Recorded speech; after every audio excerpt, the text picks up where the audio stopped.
Don't settle for your content just looking fine. If you've ever looked at one of your designs thinking, it's not bad, but something's just missing, you're probably right. And that's something, that's texture or pattern.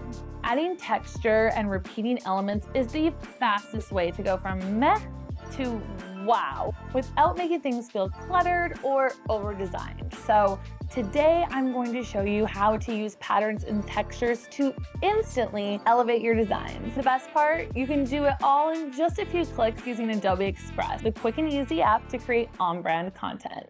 Okay, so what exactly are patterns and textures? Let's break it down. Textures are subtle effects like grain, linen, paper, even soft gradients. They add depth, not distraction.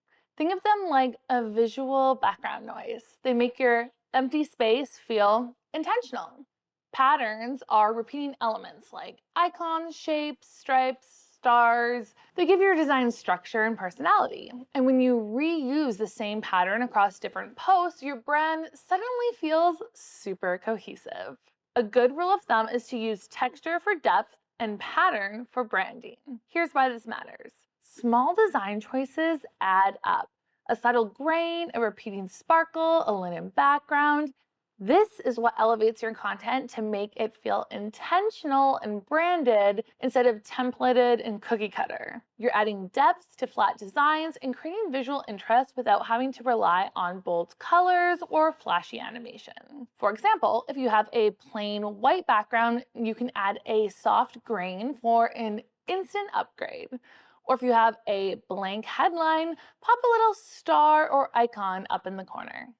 Now that you know why, let's get into the how with 3 easy ways to add texture and pattern to your designs without overthinking it. Number 1 is to add texture to your background. This is the easiest fix for a design that feels empty or flat.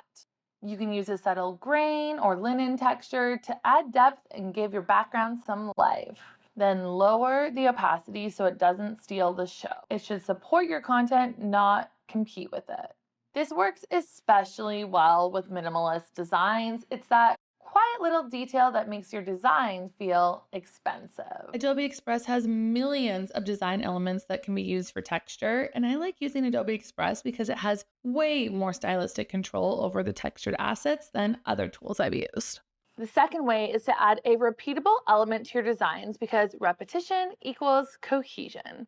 It's what makes your designs look intentional instead of random. I used to have these little repeating icons in my old brand identity, and now I use a repeating striped pattern in my new brand identity. Same idea, different aesthetic. But both of them help tie everything together and make my assets recognizable without having to have my logo splashed across everything, which, as we all know, is not the vibe. Finally, you can layer textures and patterns together. Start with a soft texture for depth, then add a light pattern to add some sophistication.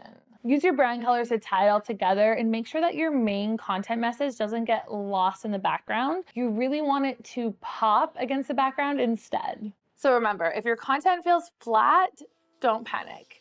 Add depth with texture, create cohesion with pattern, and keep it subtle so it feels branded but not busy. Try Adobe Express for free and explore all the built-in textures and pattern assets. It is seriously the easiest way to level up your content, even if you're not a designer.